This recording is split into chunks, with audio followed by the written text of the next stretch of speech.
اعوذ باللہ من الشیطان الرجیم بسم اللہ الرحمن الرحیم۔ حضور صلی اللہ علیہ وسلم کے دنیا میں آنے سے پہلے عرب کی ابتدائی حالات۔ پیغمبر اسلام حضرت محمد صلی اللہ علیہ وسلم حضرت ابراہیم علیہ السلام کی نسل سے تھے۔ حضرت ابراہیم علیہ السلام کا زمانہ آج سے تقریباً 4200 سال پہلے تھا۔ لگ بھگ 4000 سال پہلے وہ اپنے وطن عراق سے نکلے اور اپنی بڑے بیٹے اسماعیل کو حجاز، جسے کہ ہم عرب کے نام سے جانتے ہیں، اس غیر آباد علاقے میں بسا دیا۔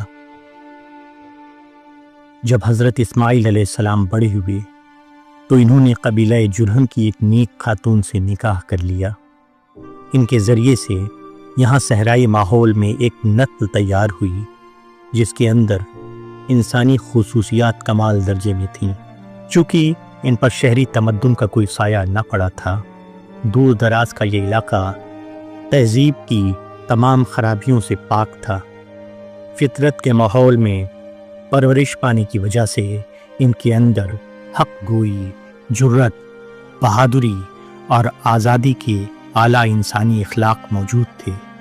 اس لیے ان کے اندر متمدن قوموں کے مقابلے میں حق کو قبول کرنے کی صلاحیت بہت زیادہ تھی۔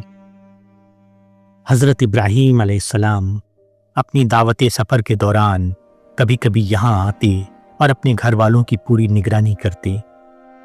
جب حضرت اسماعیل علیہ السلام تھوڑا بڑے ہوئے تو حضرت ابراہیم علیہ السلام نے ان کو ساتھ لے کر مکہ میں اللہ واحد کی عبادت کے لیے ایک چھوٹا سا گھر اپنے ہاتھوں سے بنایا، اور اس گھر کی دیکھ بھال حضرت اسماعیل علیہ السلام کے ذمے کی، اور اللہ تعالیٰ سے دعا کی کہ اسماعیل کی نسل سے آگے آنے والے لوگوں میں اللہ کا کام کرنے والے لوگوں کو اللہ بھیج۔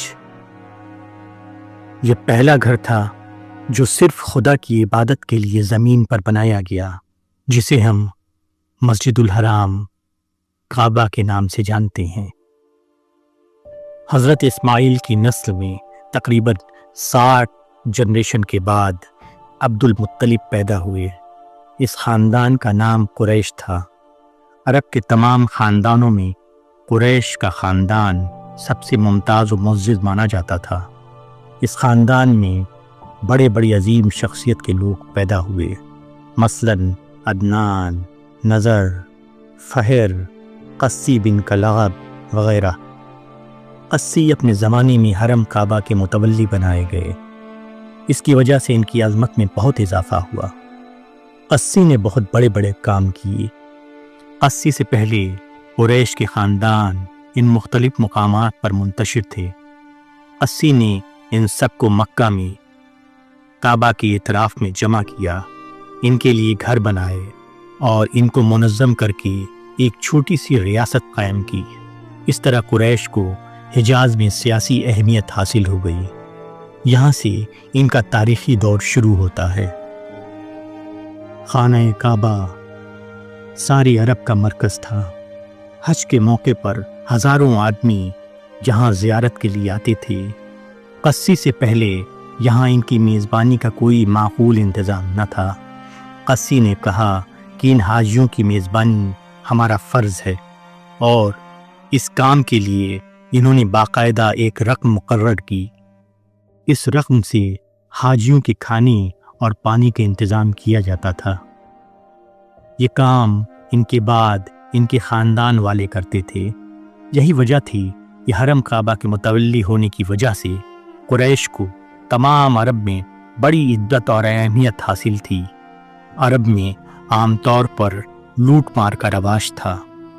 اس کی وجہ سے راستے محفوظ نہ تھے، لیکن قریش چونکہ کعبہ کے متولی تھے اور حاجیوں کی خدمت کرتے، اس لیے ان کے قافلوں کو کوئی نہیں لوٹتا تھا، اور وہ امن کے ساتھ تجارت کے سامان ایک جگہ سے دوسری جگہ لے جاتے تھے۔ عبد المطلب جو رسول اللہ صلی اللہ علیہ وسلم کے دادا تھے، انہوں نے کعبہ کی تولید کے زمانے میں بہت کام کیے۔ سب سے بڑا کام انہوں نے یہ کیا کہ زمزم کا کنواں جو پٹ کر گم ہو گیا تھا، اس کو بڑی محنت سے صاف کرایا۔ اس کی وجہ سے ان کی عزت اور شہرت میں مزید اضافہ ہوا۔ عبد المطلب کے 10 بیٹے تھے، جن میں سے 5 بہت مشہور ہوئے۔ ایک عبداللہ جو رسول اللہ صلی اللہ علیہ وسلم کے والد تھے، دوسرے ابو طالب جو اگرچہ اسلام نہیں لائے مگر انہوں نے ایک عرصے تک آپ کی سرپرستی کی، تیسرے حضرت حمزہ اور چوتھے حضرت عباس۔ آپ کے ان دونوں چچا نے اسلام قبول کیا۔ 5ویں ابو لہب اپنے اسلامی دشمنی کے لیے بہت مشہور ہوا۔ عبد المطلب کے بیٹے عبداللہ ہر اعتبار سے عرب اوصاف کے نمونہ تھے۔ عبداللہ کا نکاح آمنہ بنت وہب سے ہوا، جو قبیلے زہرہ کے رئیس وہب بن عبد المناف کی لڑکی تھیں۔ وہ قریش کی عورتوں میں عزت اور نسب کے اعتبار سے نہایت شریف خاتون شمار کی جاتی تھیں۔ انہی عبداللہ اور آمنہ سے محمد بن عبداللہ بن عبد المطلب پیدا ہوئے، جو اعلیٰ ترین انسانی اوصاف کا مکمل نمونہ تھے۔ آپ کی پیدائش سے پہلے ہی آپ کے والد عبداللہ کا انتقال ہو گیا۔ محمد صلی اللہ علیہ وسلم کی پیدائش ربیع الاول کے مہینے میں 22 اپریل 571 عیسوی کو ہوئی۔ آپ کی پیدائش کی اطلاع آپ کے دادا عبد المطلب کو ملی تو وہ آپ کو لے کر کعبہ میں گئے۔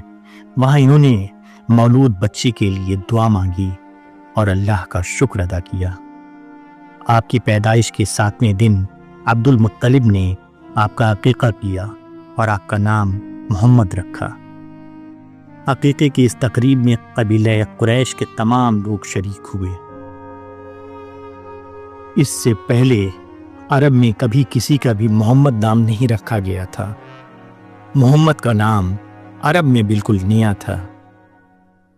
قریش نے اس غیر مانوس نام رکھنے کا سبب پوچھا تو عبد المطلب نے کہا تاکہ ساری دنیا میں میرے بیٹے کی تعریف کی جائے۔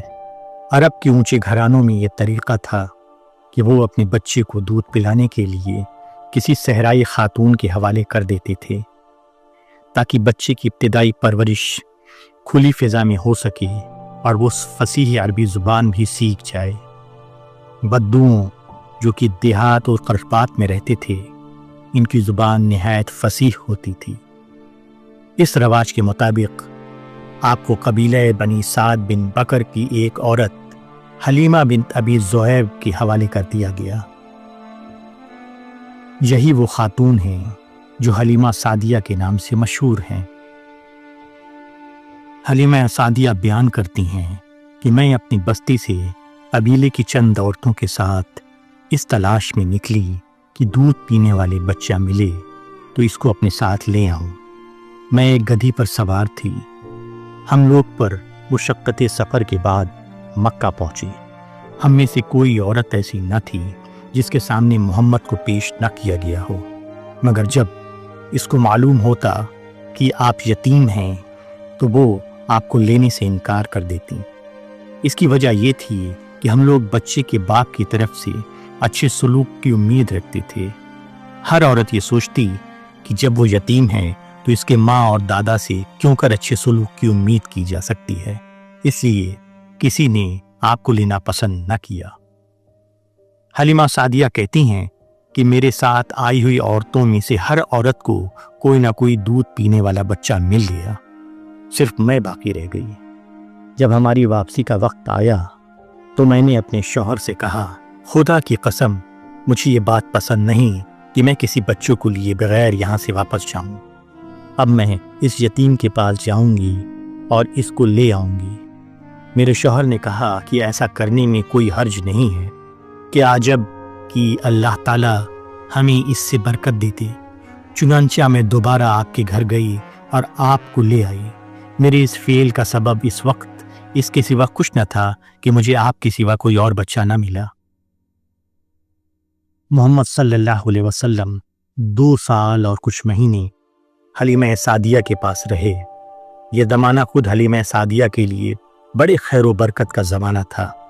اس کے بعد انہوں نے آپ کو آپ کے ماں کے پاس مکہ پہنچا دیا۔ ابن اسحاق کہتے ہیں کہ محمد صلی اللہ علیہ وسلم اپنی والدہ آمنہ اور اپنے دادا عبد المطلب کے ساتھ اللہ تعالیٰ کی نگرانی اور حفاظت میں تھے۔ اللہ تعالیٰ جس مقام تک آپ کو پہنچانا چاہتا تھا اس کے لحاظ سے آپ کی بہترین پرورش فرما رہا تھا۔ جب آپ 6 سال کے ہوئے تو آپ کی والدہ کا انتقال ہو گیا۔ اب محمد صلی اللہ علیہ وسلم اپنے دادا عبد المطلب بن ہاشم کے ساتھ رہنے لگے۔ عبد المطلب مکہ کے باعزت لوگوں میں سے تھے۔ ان کے لیے کعبہ کے پاس فرش بچھایا جاتا تھا۔ محمد صلی اللہ علیہ وسلم جب وہاں آتے تو بھی اس فرش پر بیٹھ جاتے۔ اگر کوئی آپ کو ہٹاتا تو عبد المطلب کہتے کہ میرے بچے کو چھوڑ دو، خدا کی قسم وہ بہت شان والا ہے۔ محمد صلی اللہ علیہ وسلم جب 8 سال کے ہوئے تو آپ کے دادا عبد المطلب کا بھی انتقال ہو گیا۔ عبد المطلب کے انتقال کے بعد محمد صلی اللہ علیہ وسلم نے اپنے چچا ابو طالب کے ساتھ رہنا شروع کیا۔ ابو طالب ایک تاجر تھے۔ وہ اپنی تجارت کے سلسلے میں شام کی طرف جانے لگے تو محمد صلی اللہ علیہ وسلم نے بھی ساتھ جانے کا شوق ظاہر کیا۔ اگرچہ اس وقت آپ کم عمر کے تھے مگر ابو طالب نے شفقت کا بنا پر ان کو اپنے ساتھ لے لیا۔ ان کا تجارتی قافلہ شام کے شہر بصرہ میں اترا۔ یہاں کے کلیسا میں ایک مسیحی راہب رہتا تھا جس کا نام بخیرہ تھا۔ اس نے قدیم مذہبی کتابوں میں پڑھا تھا کہ عرب سے ایک پیغمبر ظاہر ہوں گے۔ اس نے جب محمد صلی اللہ علیہ وسلم کو دیکھا تو بعض علامتوں سے اس نے پہچان لیا کہ یہی بچہ وہ شخص ہے جس کو خدا کی طرف سے آخری پیغمبر بنایا جانے والا ہے۔ چنانچہ اس نے آپ کی اور پورے قافلے کی دعوت کی۔ اس نے ابو طالب سے پوچھا کہ اس لڑکے کا تم سے کیا رشتہ ہے، جس پر ابو طالب نے کہا کہ یہ میرا بیٹا ہے۔ بخیرہ نے کہا کہ یہ تمہارا بیٹا نہیں ہو سکتا، اس لڑکے کا باپ زندہ نہ ہونا چاہیے۔ جب ابو طالب نے بتایا کہ آپ کے باپ کا انتقال ہو چکا ہے تو بخیرہ نے کہا کہ تم اپنے بھتیجے کو لے کر اپنے وطن واپس جاؤ اور یہود سے ان کی حفاظت کرو۔ خدا کی قسم اگر انہوں نے اس کو پہچان لیا تو وہ ضرور اس کو نقصان پہنچانے کی کوشش کریں گے۔ ابن اسحاق کہتے ہیں کہ محمد صلی اللہ علیہ وسلم جوانی کے مرحلے میں اس طرح داخل ہوئے کہ اللہ آپ کی نگرانی کر رہا تھا تاکہ جاہلیت کی کوئی گندگی آپ کو نہ لگ سکے۔ آپ سن بلوغ کو پہنچے تو آپ کا حال یہ تھا کہ مکہ کے لوگوں میں آپ سب سے بہتر اخلاق والے اور سب سے زیادہ شریف اور سنجیدہ انسان کی حیثیت سے مشہور ہو چکے تھے۔ آپ سے کبھی کسی کو بد کلامی یا وعدہ خلاف کا تجربہ نہ ہوا، حتیٰ کہ آپ کے جاننے والے آپ کو امین کہنے لگے۔ آپ جس زمانے میں مکہ میں تھے، ایک قبائلی جھگڑے کی بنا پر قریش اور بنو قیس کے درمیان لڑائی چھڑ گئی۔ اس لڑائی کو حرب فجار کہا جاتا ہے۔ اس وقت آپ کی عمر تقریباً 15 سال تھی۔ جب آپ 25 سال کے ہوئے تو قریش کی ایک بیوہ خاتون خدیجہ بنت خویلد کی طرف سے آپ کو نکاح کا پیغام ملا۔ خدیجہ کی عمر اس وقت 40 سال ہو چکی تھی۔ وہ مکہ کی ایک شریف اور مالدار خاتون شمار ہوتی تھیں۔ وہ ایک تجارتی خاندان سے تعلق رکھتی تھیں اور خود بھی لوگوں کے ذریعے تجارت کرتی تھیں اور نفع کا ایک حصہ انہیں دے دیتی تھیں۔ ابتدا میں جب ان کو محمد صلی اللہ علیہ وسلم کی سچائی اور امانت داری کا علم ہوا تو انہوں نے کہا کہ آپ میرا مال لے کر میرے غلام میسرہ کے ساتھ شام جائیں، میں آپ کو اس سے زیادہ معاوضہ دوں گی جتنا کہ میں دوسروں کو دیتی ہوں۔ آپ سامان فروخت کر کے دوبارہ مکہ واپس آئے اور اس کی رقم خدیجہ کو دے دی تو وہ بہت خوش ہوئیں کیونکہ انہیں اس سے دوگنا فائدہ حاصل ہوا تھا۔ ان تجربوں کے بعد خدیجہ پر آپ کے اخلاق اور آپ کی شخصیت کا بہت زیادہ اثر پڑا۔ چنانچہ انہوں نے آپ کے نکاح کا پیغام بھیجا۔ آپ نے اپنے چچا سے مشورے کے بعد اس پیغام کو قبول کر لیا۔ خدیجہ پہلی خاتون تھیں جن سے محمد صلی اللہ علیہ وسلم نے نکاح کیا۔ ان کی زندگی میں آپ نے کوئی دوسرا نکاح نہ کیا یہاں تک کہ وہ انتقال کر گئیں۔ آپ کے فرزند ابراہیم جو بچپن میں ہی انتقال کر گئے تھے، اگر انہیں چھوڑ دیں تو حضور صلی اللہ علیہ وسلم کی تمام اولادیں خدیجہ بن خویلد سے تھیں۔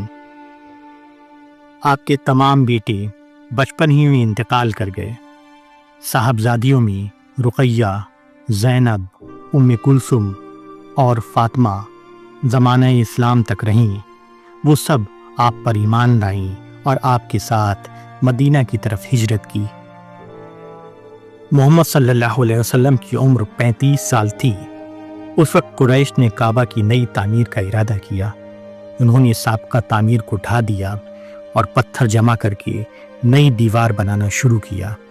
جب دیوار کی بلندی وہاں تک پہنچی جہاں حجر اسود کو نصب کرنا تھا تو قبیلوں میں جھگڑا چھڑ گیا۔ ہر قبیلہ یہ چاہنے لگا کہ وہ حجر اسود کو اٹھا کر اس کے مقام پر رکھے۔ کوئی شخص یہ حق دوسرے کو دینے پر راضی نہ تھا۔ یہ اختلاف یہاں تک بڑھا کہ لوگ جنگ پر آمادہ ہو گئے۔ یہ صورتحال غالباً 5 دن تک جاری رہی۔ آخر ان کے بعض بڑوں نے مداخلت کر کے انہیں آمادہ کیا کہ وہ باہم مشورہ کریں اور مسئلے کا پرامن حل تلاش کریں۔ کہا جاتا ہے کہ ابو امیہ بن مغیرہ جو قریش کا ایک بوڑھا آدمی تھا، اس نے یہ تجویز پیش کی کہ کل صبح جو پہلا شخص مسجد کے اندر داخل ہو اس کو ثالث بنا لیا جائے اور اس کے فیصلے کی روشنی میں اس اختلافی مسئلے کو حل کیا جائے۔ سب نے یہ رائے مان لی۔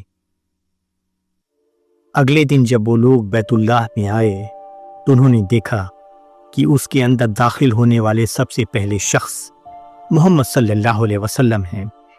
انہوں نے آپ کو دیکھ کر کہا، یہ تو امین ہیں، ہم ان کے فیصلے پر راضی ہیں۔ لوگوں کی درخواست پر آپ نے کہا کہ میرے پاس ایک چادر لے آؤ۔ جب چادر لائی گئی تو آپ نے حجر اسود کو اٹھا کر اس چادر میں رکھ دیا اور کہا کہ ہر قبیلے کے سردار چادر کے کنارے کو پکڑ لے، اس طرح سب مل کر اس کو اٹھائیں۔ انہوں نے ایسا ہی کیا، یہاں تک کہ جب وہ اس کو لے کر مقام نصب تک پہنچے تو آپ نے اس کو اپنے ہاتھ سے اٹھا کر مطلوبہ جگہ پر رکھ دیا۔ اس کے بعد کعبہ کی تعمیر دوبارہ جاری ہو گئی۔ رسول اللہ صلی اللہ علیہ وسلم بعثت سے پہلے تجارت کرتے تھے۔ عبداللہ بن ابی الحمصہ کہتے ہیں کہ میں نے بعثت سے پہلے ایک بار آپ سے لین دین کا معاملہ کیا۔ میرے ذمے کچھ دینا باقی تھا۔ میں نے کہا کہ آپ یہاں ٹھہریں، میں بھی رقم لے کر آتا ہوں۔ گھر آنے کے بعد اتفاق سے میں اپنا وعدہ بھول گیا۔ 3 دن بعد مجھے وعدہ یاد آیا۔ میں فوراً روانہ ہوا اور وعدے کے مقام پر پہنچا۔ میں نے پایا کہ آپ صلی اللہ علیہ وسلم اسی مقام پر میرا انتظار کر رہے ہیں۔ آپ نے مجھے ملامت نہیں کی، صرف اتنا کہا کہ تم نے مجھے زحمت دی، میں 3 دن سے اسی جگہ تمہارا انتظار کر رہا ہوں۔ عبداللہ بن صائب کہتے ہیں کہ میں زمانہ جاہلیت میں رسول اللہ صلی اللہ علیہ وسلم کے ساتھ مل کر تجارت کرتا تھا۔ پاک کو جب میں مدینہ آ کر آپ سے ملا تو آپ نے فرمایا کہ مجھ کو پہچانتے ہو؟ میں نے کہا کہ کیوں نہیں، آپ تو میرے شریک تجارت تھے، اور آپ کیسے اچھے شریک تھے، نہ کبھی دھوکہ دیتے اور نہ کسی بات میں جھگڑتے۔ حضرت ابو ہریرہ رضی اللہ تعالیٰ عنہ کہتے ہیں کہ رسول اللہ صلی اللہ علیہ وسلم نے فرمایا کہ کوئی نبی ایسا نہیں جس نے کبھی بکریاں نہ چرائی ہوں۔ صحابہ نے کہا کہ کیا آپ نے بھی؟ رسول اللہ صلی اللہ علیہ وسلم نے کہا کہ ہاں، میں بھی اہل مکہ کی بکریاں چند قیرات کے معاوضے پر چرایا کرتا تھا۔ رسول اللہ صلی اللہ علیہ وسلم نے شام کا دوسرا سفر اس وقت کیا جب آپ کی عمر تقریباً 25 سال تھی۔ اس زمانے میں قریش کے کچھ لوگ مزارعت کے اصول پر تجارت کیا کرتے تھے۔ اس تجارتی سفر میں ایک بار ایسا ہوا کہ لین دین کے کسی مسئلے میں ایک شخص سے آپ کا اختلاف ہو گیا۔ اس نے کہا کہ لات و عزا کی قسم کھاؤ تو میں مان جاؤں گا۔ آپ نے کہا کہ میں نے آج تک کبھی لات عزا کی قسم نہیں کھائی۔ اگر کبھی اتفاقاً لات عزا سے میرا گزر ہوتا ہے تو میں اعراض کر کے وہاں سے گزر جاتا ہوں۔ نبوت سے پہلے بھی آپ شرک اور بد اخلاقی سے دور رہتے تھے۔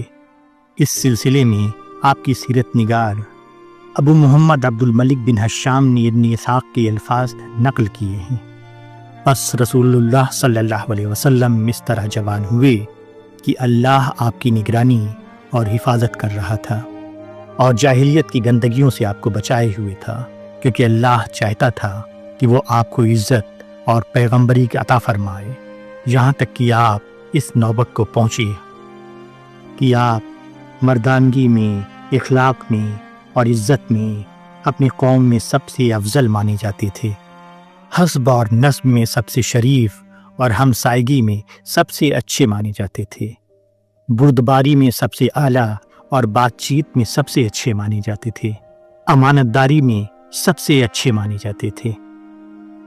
کسی بھی طرح کی کوئی برائی یا کمی آپ کے اندر نہیں تھی، یہاں تک کہ مکہ میں آپ کو الامین کہا جانے لگا۔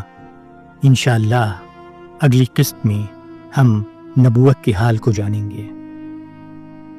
السلام علیکم ورحمۃ اللہ وبرکاتہ۔